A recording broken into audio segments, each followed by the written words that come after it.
Hello, beautiful humans. Welcome to another episode of Role Models, Juicy Conversations with Beautiful Humans. Today's guest is a very special person. Meet Sara Davenport. There are just not enough positive adjectives in the dictionary to describe this woman. When I hear the phrase, God will never give you more than you can handle, I think of Sara, and I think of so many other brave individuals who have been diagnosed with cancer, not once, but twice or multiple times, and kicked its ass to the moon. During her career, Sara worked in the fashion industry for many years. And can I just say, if we think cancer is toxic, try working in the fashion industry as a modeling agent. Sara needed to make a change for her own well-being, so enter Natural Models, a radically inclusive modeling agency where representation is always in fashion. This modeling agency is way ahead of the curve. So today, Sara is agency director of Natural Models, and I am so honored to be represented by her because she is changing the game of model management. Welcome, Sara. Oh, thank you so much for that very lovely introduction. I'm so happy to be here. Thank you for asking me. Absolutely. And I am so happy to have you here. So I would love for you to tell your story to everybody. Tell us about your early life and what the beginning of your career was like. How much time do you have? I always joke that I've already lived 10 lives. So yeah, I grew up in Iowa, so very like small town, always was obsessed with fashion, got Vogue and Elle and all the magazines. And I remember my parents' friends being like, why do you let her get these magazines? This doesn't seem right. They were like, whatever, she loves it. And always into art and design, all of that. Moved to Los Angeles the day after I graduated from college. My initial plan was to work in the art department on movies, TV, things like that. And that's what I started doing. I harassed an art director on this one movie until he gave me a job. I would call him like every couple of days. I'd be like, hi, remember me? Hi, remember me? And he was like, you don't have enough experience, blah, blah, blah. I was like, you just have to meet me and then you'll want to give me a job. So finally he broke down, was like, fine, come in for a meeting. Will you stop calling me if I just bring you in for a meeting? I was like, yeah, I'll stop calling you if you just meet with me. So he met with me and then he was like, fine, I'll give you a job. So that was my first job in Hollywood, was working in the art department on some very bad like B movies that, you know, straight to video type of thing, but it didn't matter. So I started working with him. We worked on several movies together, and then there would be big breaks of time in between these movies. I wasn't making enough money to just support myself. So I was like, okay, I got to find something else to do. I met a woman who produces fashion shows. And so she started hiring me. So I was helping with, you know, the production side of things, the styling side of things, basically whatever she needed. We produced some shows at Bloomingdale's and they were hiring for a PR assistant. Then I get hired at Bloomingdale's. So I'm helping to put on all of their fashion shows and events. And then from there, I met people on the modeling agency side because I was booking the models and got offered a job. And the rest is history. I worked for agencies from then on, several different agencies, one of the biggest ones in LA, then helped to open a small agency, like a boutique agency in LA. Yeah, so just started diving in on that side of things. So it was completely by accident. That's an amazing story. And I love how you were so tenacious when you were younger.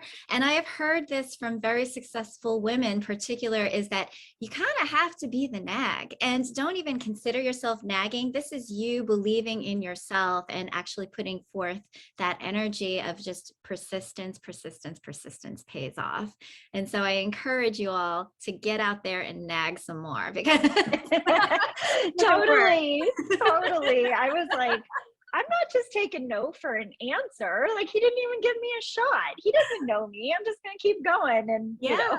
And that says more than anything, because that skill of being able to continue in the face of rejection internally, that guy's saying, yeah, this is a go-getter. This is somebody that's not going to give up. And I can actually use that on my team. So yeah, it was really funny. So my first day, like on the job on set, I show up and all of a sudden I had this moment of panic, like, I have no idea what I'm doing. And then I kind of looked around and I was like, okay, how do I make this work without getting fired immediately, you know? And so I realized, I was like, I need to learn everyone's name on set. That will help me. That will be the first step. So I went around, met every single person on set, learned every single person's name. So cut to the next day, the grip department had all of this stuff like right where we needed to be setting up for art department. And the art director and the production designer were just bitching. And I was like, oh, hold on just a second. Let me see if I can help. I walked over to the lead grip and I was like, hey, Steve, okay, I know this is a bit of a hassle. Could you help us out? We really need to get set up here. You know, do you think we could get this stuff moved? And he was like, sure, Sarah, no problem. Boom, got his guys over, they moved it. And the art director and the production designer were like, who are you and what just happened? And they were like, okay, good. You're like the art department liaison now. Congratulations. You just got yourself a new role. So funny. So you started to get into like the modeling agency side. And so tell us about that, like the early days. To be totally honest, I struggled in the industry. I was good at my job and that helped, but just as you mentioned, like if you want to see a toxic environment working in that industry, it's brutal. It's brutal. And, you know, part of it was just the standards for these girls. Almost my whole career, it's been, all right, women have to be 5'9" to 5'11". You have to be a size 0 to maybe a size 4. A size 4 is pushing it. You have to, you know, look a certain way. Your body can't change. You have to do these things. It was like very rigid, very brutal. And, you know, no one had time for like feelings of models, or it's like, nope, they're a commodity and they either do it or they don't. And if they don't, then you brush them aside. And that was really hard for me. And I, you know, for a lot of years, I stayed in the job because I was like, I'm helping protect these girls. Like I felt very much like a mama bear because nobody was looking out for the girls. Nobody was. And I would watch it all the time. You know, if a girl came in and she looked good and she was making money, everybody loved her. You're the best friend. If for some reason something changed and she wasn't booking, it was just like, you know, like Mean Girls. All of a sudden it shifted. You know, we can't take your calls anymore. Yeah, things like that. So it was very much in the time of photographers taking advantage, clients taking advantage, people wanting to really not seeing models as humans. And that was so hard for me. Like I would have clients book girls and then not feed them. And they were there for 10 hours and not have any food, not have any water. And there were times when I would order pizzas and send them to set. Girls got to eat. Like you can't not feed someone all day, you know, and they're like, well, they're just models. I heard that so many times. So the toxicity of it really wore me down. This isn't healthy for them. It's not healthy for me. I mean, I had a girl one time, she was 16, sent her to New York. Her agency in New York made her get measured every single day. Like come in, stand there. You have to stand with your feet together to measure like the widest part of your hips. And, you know, they would be like, you're too fat. You're fat. She was 5'11". She was a size 2. And she called me one day. She was like, I can't take this anymore. I have been coming in here for weeks, every single day, to have them tell me I'm too fat. She was like, and to add insult to injury, they were sitting there eating like French fries and burgers and talking to me like, you're just too fat. Like we can't, clients aren't going to want you. You're too fat. Like you need to go run more. She's like, Sarah, I'm barely eating. I'm running 6 miles a day. I can't do this. And I was like, come home, come back to LA. Like, this is insane. You know, the damage that does to a young woman, especially when you think this is your dream and, oh my God, you've made it, you're in New York, and then they just treat you like a piece of dirt. So that's when I kind of started thinking, what am I going to be doing? I can't do this for the rest of my life. So I went back to school. I went to culinary school. So for a year and a half, I would go to work from 8 to 5, and then I would go to school from 6 to 11 p.m., 5 nights a week. Clearly, it's because you were so hungry for the girls that you needed to make some good food. That's exactly what you were absorbing, exactly. Right? I was like, all the food. All the food. This is happiness. Happiness equals food. let's be honest. And then I also went to school to become a health coach. And that kind of feeds into my childhood. My parents didn't know anything about, all they knew how to do was work out. And then they ate horribly. Like we ate at McDonald's on Monday and Taco Bell on Tuesday and Wendy's on Wednesday. Like it was bad. That's So hilarious. Oh my that God. was part of my drive with that, because I was like, I want to be healthy and I don't know how to be. Like, I don't know how to cook. I don't know how to take care of myself. And so I figured, okay, if I'm struggling with this, other people are struggling with this. Let me learn how to do it, and then I can help teach other people. So that was the plan with that. That's where cancer kind of came in out of left field and changed everything. So Oh my gosh. Fortunately, and knock on wood, I have never had a personal experience with cancer. Many, many people around me, loved ones, friends, family, have had it. My own mom passed away from complications with cancer. Later in life, she had a full life and all, but I would love to just know, you were seemingly in a healthy situation from a physical standpoint at that moment. And so it must have been quite a surprise for you when you did get the diagnosis. Like, what did you feel? Did you have symptoms before that? And what was that like? it was so crazy to me. I mean, I thought I was being super healthy. Granted, you never know. I mean, I grew up in Iowa, pesticides, fast food every day, like God only knows. But at that time, yeah, I was extremely healthy in how I was living. In hindsight, yes, I had symptoms and I wrote them all off to stress. I was like, oh, my job is really demanding. Of course, I'm tired. Yeah, so I drink a lot of coffee because I can't get through the day. There were symptoms. And then my grandfather actually passed away. So I went home for his funeral. It was right before Christmas. And my mom looks at me and she's like, you have a giant lump on your neck. I'm like, what are you talking about? And my mom used to be a nurse. And so she was like, no, Sarah, that's not normal. And it looked, I mean, and you can see it in pictures. Like when you go back, you can see it. You know, I had long hair. I never looked at my neck. Like, I didn't really think anything of it. And so my mom was like, no, we're getting you into a doctor tomorrow. That's not normal. And I was like, all right, fine. So it's a small town. She knows everybody. So she called and she was like, nope, you're seeing this ENT tomorrow. This is the appointment. We go in, he looks at it, he does an ultrasound, and he's like, oh my God, that's totally cancer. I was like, I'm sorry, what? First of all, don't you need to do a biopsy or something? Like, I don't know much. And he was like, okay, sorry about that, rewind. Yes, you should do a biopsy. He's like, it's very calcified. You've got several tumors in your neck. I would be shocked if this wasn't cancer. And I was like, oh, okay. Like, was not expecting that at all. Like, not on the radar. And then, you know, he was pushing, he's like, well, let's do a biopsy right now. So we did the biopsy. He's like, I can get you into surgery like next week. We can wrap this up. And I was like, I'm not having surgery in small town Iowa. I live in Los Angeles. Like, no offense, but I would rather go there, be able to do the follow-up, like have the team there. I don't want to, you know, whatever. So then we waited, got the results. They were inconclusive. So then I was like, okay, let me go back to LA. Let me go see somebody there. I went to see an endocrinologist. So she did the biopsy right then and there. And then it was like, oh yeah, it's totally cancer. It was just so out of left field. It was not on my radar, nowhere near it. Just shock. For the longest time, I was just numb from it. Like, okay, what does this mean? All right, what do we do? You know, just totally left field. Wow. And so this was thyroid, correct?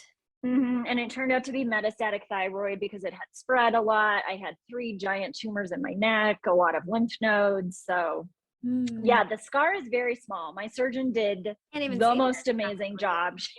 Wow. And so what was the course of treatment like? First you had surgery and then you had to do a bunch of chemo? Well, for this one, so surgery, and then I had to wait 2 months for it to heal a bit, and then a weird treatment. It's actually called radioactive iodine. And sometimes they use it with people who have thyroid issues. And then a lot of times, yes, when you have thyroid cancer, it's one of the forms of treatment. So I had to meet with a nuclear medicine doctor. It was the weirdest experience. I had to be isolated in the hospital for several days. And when I showed up for it, they have to shut you in because you are radioactive.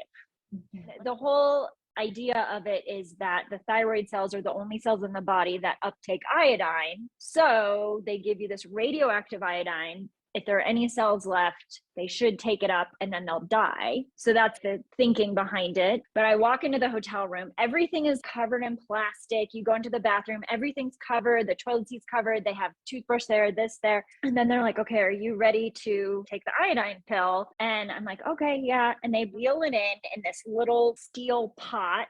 And they're like, okay, you're ready? I'm like, yes, I'm ready. Take off the lid, pull it out, and it was a couple pills, but then they take it and then they leave. And the nurse comes in to check, but they have these little markers to show how much exposure they've had. So they like come in, drop something off and leave. It's the weirdest experience. I'm sure because of COVID, so many people had to be isolated in different things. But at that point, it wasn't on my radar. Yeah. And then after a certain number of days, it should have broken down enough to be able to let you leave. So then they check you with a Geiger counter. It's like, yeah. And then they take. Are you luminous? Are you glowing? Are you? I was like, I'm Spider Woman. Then they take everything from the room and they have to put it in a special container for like 85 days to let the half-life break down more. Mm-hmm. All the sheets, all the plastic, all the everything before they can even throw it away. Like, this is how crazy this stuff is. Wow. Then I have to be isolated at home for like 10 days. It's bananas. I mean, thank God for modern medicine, and it's insane.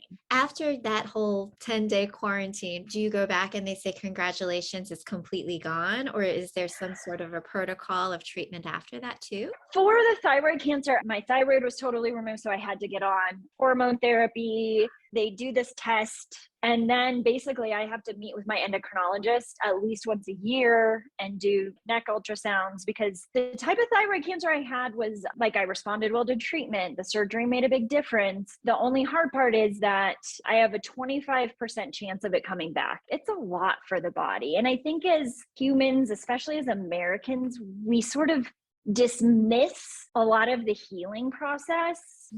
Especially emotional, physical, all of it. And we're just, it's that like, nope, I can get back to work. I can be fine. We're moving on, not actually processing any of it and understanding my body went through a massive trauma and it's going to take time. Yeah. Yeah. Do you think that you gave yourself that time after the first period of cancer? Did you go back to work straight away, or did you give yourself that time? I didn't give myself enough time with that one. I definitely was in that mindset of like, no, I'm fine. I'm going to be fine. It's okay. Yep, I'm healthy. It was hard. Even just coming back to work after the surgery. I remember my coworkers, and it's changed how I approach people when they're going through things now. Because I remember my boss and my coworkers were like, Sarah, it's okay. If you need to take more time, like, we've got you. And I was like, no, I'm good. And then I would come to the office for like 2 hours and have to go home. But that was part of the learning process for me, because it did shift. It definitely, I realized after the fact, why didn't I just take more time? Just want to be okay, right? Yeah, it's a little bit of denial and almost a willing of your body and of your psyche to be able to withstand that. We are tough, we're strong, we can do anything that we set our minds to. And so you went through this, what I would call a purgatory period between 2014 to 2015. And then tell me what happens right then and there. 2015 rolls around and I was like, life is short. What am I doing? Why am I still working as a modeling agent? I don't like it anymore. I don't feel good doing it. Like, this is nuts. I'm quitting. So July 2015, left my job, started my own business to do healthy cooking and the health coaching and all that, was getting that up off the ground. Cut to November, I was like, what's this? I have a weird thing behind my jawbone. And then I was like, that's strange, and I sent some pictures to my one doctor. He immediately was like, well, why don't you come in? Let's take a look at this. It was hard. It wasn't like, lymph nodes when you get sick, they're swollen, but they kind of move around and they're kind of soft. This was like hard. He had me come in, ended up getting a biopsy. It came back as lymphoma. I was like sitting watching TV and my phone rang and it was 7:30, 8 o'clock at night. And it's my doctor. I just started laughing. You have got to be kidding me right now. And it was like fast and furious. Ended up in the hospital for a few days. Then it was this. They thought I had moved to my brain. Then it was growing and it grew like out the side of my face. I mean, it looks like when you see pictures, it looks like it was photoshopped out. It was a whirlwind. He told me, he's like, we need to start chemo immediately. I had a very aggressive kind of lymphoma. It spreads really fast. And if you don't get a handle on it immediately, it can be really bad. I took that time, and that to me felt like that first step of, I'm doing this differently. You know, I'm not showing up the way I did for the first one. I'm doing this differently. I'm accepting help. I'm going to use whatever resources I can. And we're just going to take this a day at a time, because I have no idea what's going to happen. And that is when it really shifted. Amazing story. Wow. You talk about the power of community. And I think that that's something that you did perhaps differently this second time. Can you tell me a little bit about that? Yeah, definitely. I haven't shared about this much publicly, but I'm also sober. I've been in recovery for a really long time. And that is the first place where I learned that you could actually count on other people. And that community is really powerful, because I grew up in a way that was very much like, I got this. I don't need anyone. I can't rely on anyone anyway. I got this. And in recovery, it really started to shift that. I was like, these people actually care. They show up for each other. And I think that also helped me, especially in the process with number 2. You know, I got to see through number 1 how people showed up for me, even though I was like, no, I'm good. And then in number 2, it was just like, wow, I need people. I can't do this on my own. And I had the most amazing friends from recovery, and just friends just show up for me in such incredible ways. Even just checking in, sending a text of like, hey, I know you're tired. I don't need to hear anything back. I just want you to know I'm thinking of you and I love you. That was one of the best gifts I could get. Oh my God, these people care about me. And there's no expectation, you know, there's no expectation of me doing anything back. They get it. And then also just being able to talk to other women who had been through cancer, complete game changer. Being able to have that community, have them get it. I didn't have to manage their feelings about it, because I mean, God bless my friends and family. They were scared too. They were really scared. And so then I would want to like, no, I'm fine. It's all good. Like, yep, this sucks. But, you know, I tried to help them feel better. But within the cancer community, it was totally different. And I got to see women on the other side of things. You know, it didn't mean it was perfect. Even if they had completely different types of cancer, I was like, they made it through. I believe I can make it through. And that helped. Oh, yeah. Yeah. First off, I want to say thank you to all of you out there that show up and give of yourself and have this sense of compassion and act upon it. You're exactly right. When friends come in and they're like, what can I do to help? What can I do? It's exhausting, because then it's up to you. It's a burden on you to think of, well, what can you do to help? Or if you say, no, I'm okay. And then it becomes very awkward. But if you just show up and say, I love you, I'm thinking of you, I'd like to bring you some food, like just do it. Just do it. You know, just do it. Yeah. Don't make the other person think, because they've got enough to think about, especially, you know, about your feelings too. So yeah. Yeah. Definitely. And people come to me now all the time. They're like, oh my gosh, my cousin, my aunt, my sister, my friend just got diagnosed with cancer. What do I do? And then I'm able now to be like, do this, do that. Do they have a pet? Can you go take the dog for a walk? Like, yes. that is a gift. Like, that is a gift for them. Send them a gift card to Whole Foods. Send them a Grubhub gift card. It's That's my favorite basic thing. I just send them a big gift card to Postmates or something. Right? Lord knows they Yeah. don't want to cook for themselves. It's the simple day-to-day things are the hardest. I'm like, I don't need some big elaborate, but man, I had a girlfriend who came over. She's like, okay, I'm going to do your laundry. And I was like, I love you. Thank you. It was the sweetest gesture ever. Oh, that is beautiful. That is so beautiful. No matter what modality you choose, whether you choose to have a therapist, whether you choose to have medicine, whether you choose to have just time with yourself or family or friends or nature or whatever it is, it's just like recognizing that you're okay to take that time for you and do what you need to do in order to heal.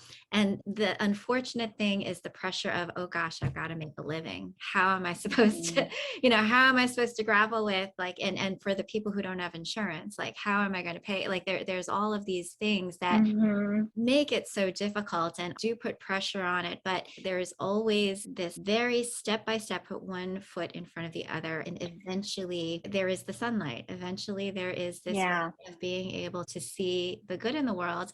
And certainly, I think that from your story, you were able to get a new perspective after that. Things changed. And so, can you talk a little bit about what do you think was the turning point? Or was it just like, you can't really say like this was the aha moment? Some people like look for the magic of an aha moment. There really isn't one. But tell us what it was like to all of a sudden realize that maybe there's a shift in perspective that you've come to.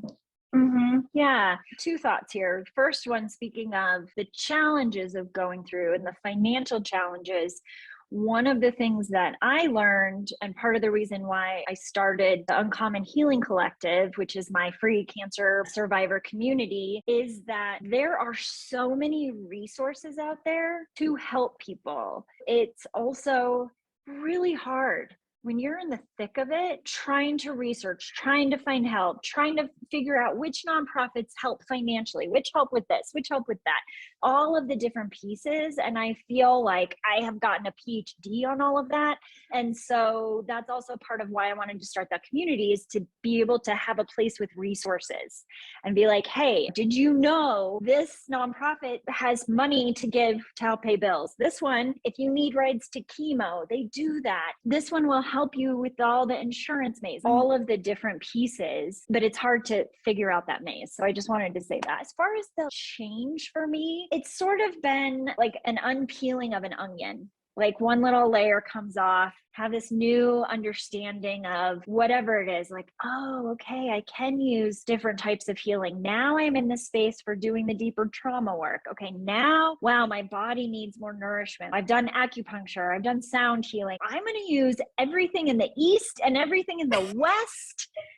Everything get my hands on, but it's not everything is right for the certain time. So it's been a slow process, and I think that's also the piece of it with that patience of, this is where I'm at right now, and this might be a really challenging part, and let me see, is there support out there? Is there something else I can do? Do I just need to be and let this be? It's doing a lot of self-reflection too. I'm a big journaler, and that's where a lot of my clarity comes in too, as far as like what I need, what my body needs at the time. Between journaling and meditation, those are hands down the two kind of constants that help me get clear about what's next. And I have a girlfriend who is a life and business coach, and she always says, okay, what is it time for now? Oh, okay, what is it time for now? Where am I at right now? Not where was I? Not where do I think I should be? Where am I at right now? And that's been a really useful tool for me. Staying present in the moment and being able to stop and look around and just be, rather than living up to expectations or feeling like you're being shackled by the past. I think that's a really powerful lesson for a lot of people.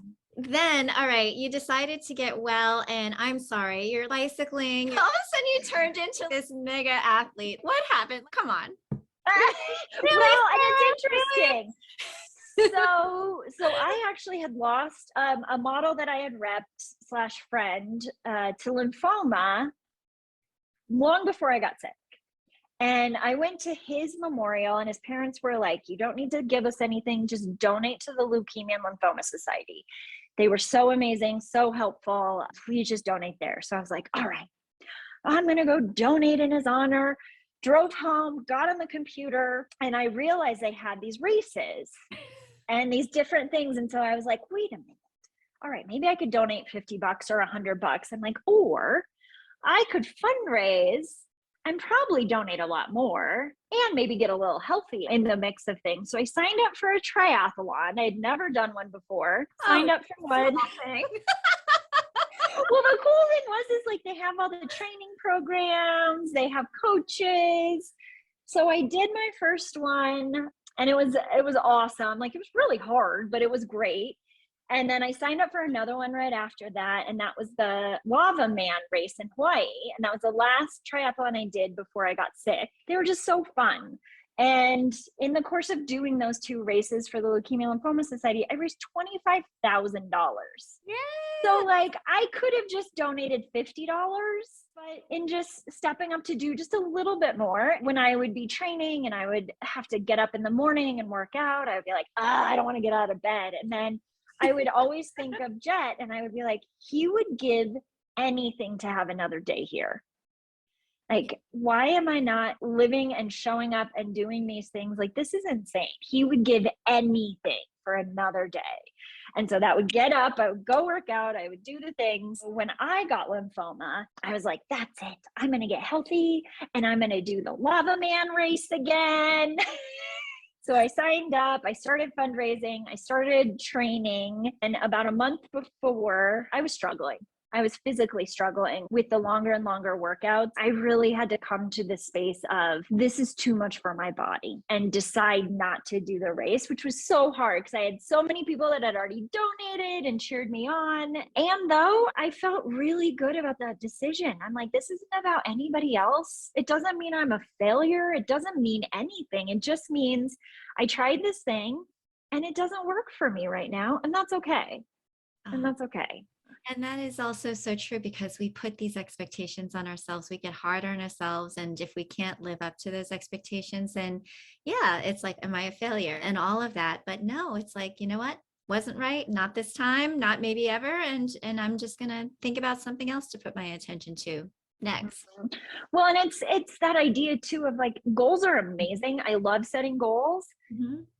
And it really is about the process of who you become in working towards those goals. Because whenever I achieve a goal, I'm like, okay, cool, check that off the list. Now what's next? All of the steps leading up to that goal. And sometimes it's not the right goal, but you're not like, I don't know that until I dive into it. Yeah, yeah. The experience is where all the magic is, for Yeah. sure. Sarah, you are now the agency director for natural model management. So after all you've been through, what made you decide to slide back into the agency side? And how is natural different? Honestly, it was a really thoughtful choice. Katie, who is a plus size model, she has been in the industry for a really long time. I was her first agent at 17. We used to always talk about what we wish was different in the industry. Man, if agencies did this or if they just did that, it would make such a difference for the models, for the clients, for the agents and employees. She decided to make it happen. Natural's been around for 11 years now. She did such an incredible job of starting the agency while still modeling, getting it up and running, making it happen. And I would be there in the corner if she had questions. So then over the past 11 years, she's grown it into this incredible agency. Her vision has always been very clear about inclusivity, diversity, what's possible when we open up and show so many different types of people and give clients access to those kind of models. Because it's kind of like clients would say, there's no good talent out there. We can't book X, Y, and Z because we can't find any talent. And so she decided, okay, great. We're going to provide that. So when they're ready, they can't say that anymore. So that's kind of how it started. Then me diving back into it, Katie approached me last summer. I said to her, I would never go back to any other agency but this one because of how she's doing it, because of her integrity, because of my relationship with her. And I know what she has been out to create in the world and what she foresees for the future. Like we talked about earlier, it's really important for me for that alignment. It's like I'm just at that space in my life of, yes, I need to make money and I believe I can do it in a way that really aligns with my own values, what I believe, what's important to me, because I can't be out of alignment in something I'm doing so often, it impacts my health. And that is just not worth it to me. And so that's really why I dove back into it, is because of Katie and because of what she's created with Natural. And it's been so exciting and so fun because there are a lot of aspects of the fashion industry, of working at a modeling agency that I do love. It was just all of the toxic stuff that I just was like, okay, the good doesn't outweigh the bad. Yeah, so let's talk about that because obviously, as a plus size model, I think that she's probably gone through a lot of the unfortunate aspects of modeling and talent and all of that, and probably sought out to change that when she founded Natural Model Management. Can you talk about the nature of inclusivity at your agency versus others, perhaps? Yeah, definitely. There has been a shift over the past 2 years since George Floyd and Black Lives Matter, and things really coming to the surface in a way that I do think other agencies have started to, let's say, diversify more. But the amazing thing about Natural is that's what it's been about from the start. Mhm. And it really lives those values. We actually just hired some new people. Our team is growing. One of them, Ashley, she joined. And after the first call, she was like, I almost was in tears because looking at the team, it really is just as diverse as what you see with all the models. She's like, this is the first place that I've worked where I haven't been the one person of color in the sea of completely white people. Mhm. She's like, it really is diverse from the inside out. And that is beautiful. Like, this is who we are. This is who the company is as it's been created from the ground up. And it feels really good. It does. It is extraordinary the change that has happened in the last 5 years within representation, with diversity, with awareness for not only different kinds of skin tones, but yes, body types and Mhm. abilities. All of that I think is fascinating. And of course, neurodiversity is really very much front and center too. I get choked up Mhm. talking about it because, it's very near and dear to my heart too. And one of the most exciting things that I love about how we're doing things at Natural is telling those stories as well.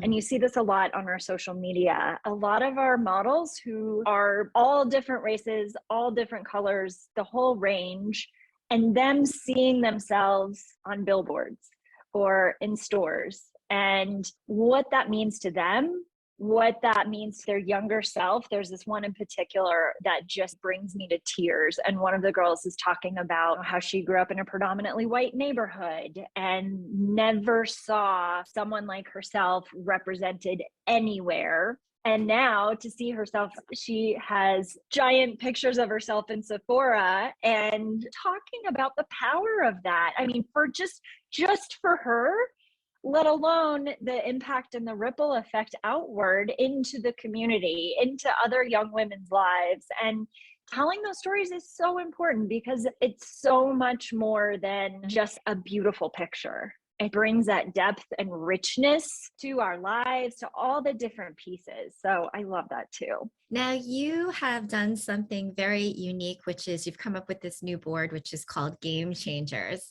And I don't think that I've ever seen something like that in another agency before. Can you tell us about what that is? Yeah, definitely. So when I started, Katie had the idea. She was like, I think it's time we move past influencers. I think it's time we start highlighting people who are doing more in the world. I don't know about you, but I want more depth Mhm. and I want more realness. And I'm kind of tired of just influencers or just celebrities. And partly because I've been in the business and I also know whenever I see a celebrity like, hey, buy this product, I'm like, oh, they got paid an insane amount of money. Like, who knows if they actually even like it?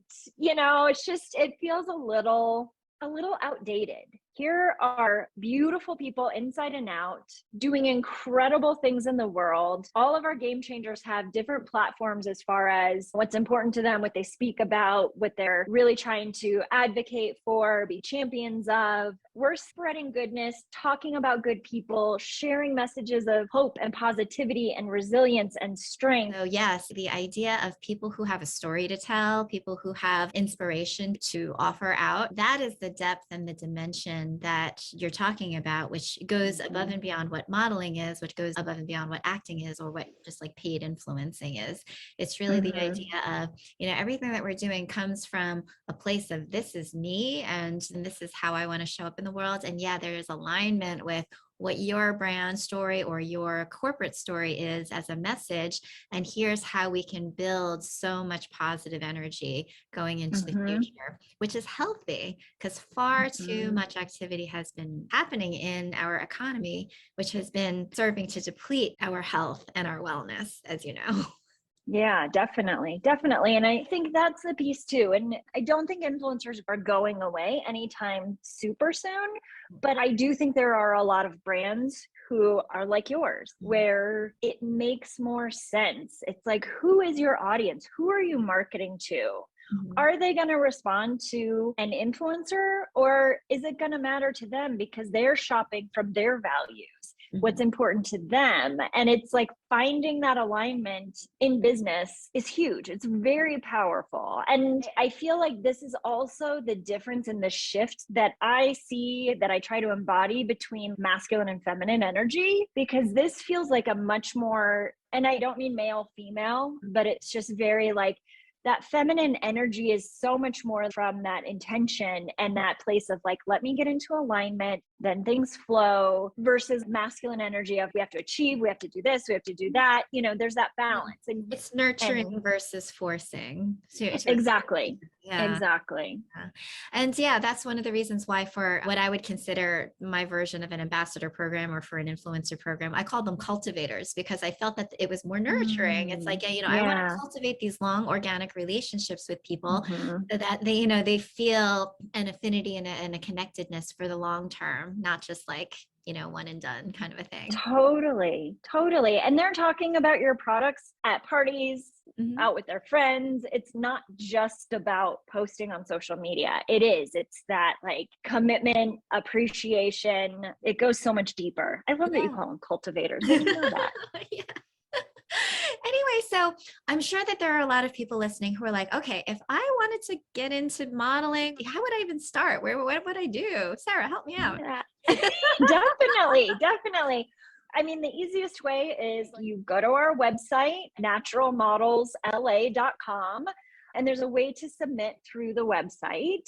It's interesting with modeling and with natural. It's like, we're doing things a different way. We're showing up in the marketplace a different way. We're showing up with our models in a different way, yet we're still playing in the old sandbox. So although at the end of the day, I think everyone is beautiful in their own way, that doesn't mean everyone is going to be a model. Like there are certain things that we have to look for that will work for clients. Like I'm not going to bring somebody on that maybe I think is like, oh my gosh, they're so amazing, they're so beautiful. And then they're not going to do anything because maybe for whatever reason, clients wouldn't click with that. It's that fine line of inclusivity and certain parts of the business that we still have to cater to. So I just have to caveat it that way. So if you do submit yourself to an agency and you get turned down, there's so many reasons. It's not about you as a human being. Because I know the rejection side of it, people can take it really hard, understandably, but it's also just understanding and knowing that. So there's that. But yeah, you can go to the website, you can submit yourself. A lot of times we do casting in different places. We just had a little casting in New York City. If you do get signed with an agency, I always tell girls, men, whomever, people, make sure you're doing your research and then submitting to reputable agencies. And then you kind of take it from there. Very good words of advice. Sara Davenport, thank you so much for being a guest on Role Models today. It's just been absolutely a pleasure speaking with you. Likewise. Thank you for having me. I feel like, I could talk to you for hours. So I just love you to pieces. I'm so grateful you're a part of my life and a part of the Game Changers. And I love absolutely everything you do in the world. It really is incredible. Thank you.